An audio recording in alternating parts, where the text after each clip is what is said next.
Pernah nggak lo duduk sendiri, terus tiba-tiba mikir, kayaknya hidup gua gini-gini aja ya. Bangun pagi, berangkat kerja atau kuliah, pulang rebahan tidur, besoknya diulang lagi. Kadang lo sadar, ada banyak hal yang pengen lo capai. Tapi entah kenapa, nggak pernah kejadian. Lo ngerasa stuck, kayak jalan di tempat. Nah, di titik inilah banyak orang salah langkah. Mereka fokus nyari cara instan buat berubah, padahal kuncinya cuma satu. Mulai dari langkah pertama. Masalahnya langkah pertama ini sering kelihatan kecil, bahkan sepele. Makanya banyak orang nunda. Mereka mikir, nanti aja kalau udah siap, atau nunggu mood dulu. Padahal nggak akan ada waktu yang benar-benar siap. Hidup nggak bakal berhenti nungguin lo. Yang bikin lo bisa mulai berubah itu cuma satu hal. Keberanian buat mulai meski belum siap.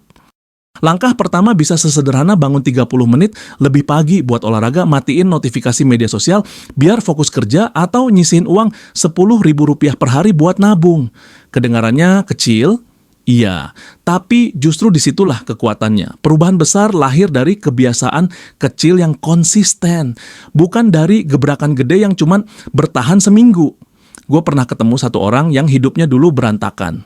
Utang numpuk, kerjaan gak jelas, hubungan sama keluarganya renggang. Dia pengen berubah, tapi tiap mikirin semuanya sekaligus, dia malah stres sendiri. Akhirnya dia mulai dari hal paling kecil.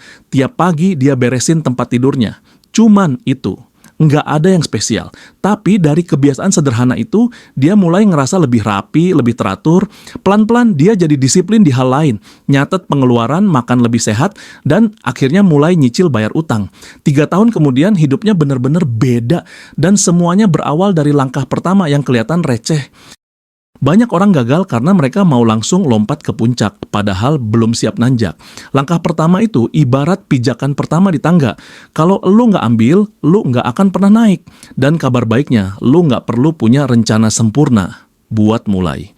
Lu cukup tahu satu hal yang bisa lu kerjain hari ini, yang bikin lu sedikit lebih dekat ke versi terbaik lu. Ingat, perubahan itu bukan soal seberapa cepat lu lari, tapi seberapa konsisten lu jalan. Lu nggak perlu nunggu momen besar buat mulai mengubah hidup. Momen besar itu lu yang ciptain lewat langkah pertama yang lu ambil hari ini. Jadi, kalau lu sekarang lagi ngerasa stuck, berhenti mikirin seluruh perjalanan. Fokus aja ke satu langkah kecil yang bisa lu ambil sekarang. Karena tanpa langkah pertama, nggak akan pernah ada langkah kedua, ketiga, dan seterusnya. Dan siapa tahu langkah kecil yang lu ambil hari ini adalah awal dari hidup baru yang selama ini lu impikan.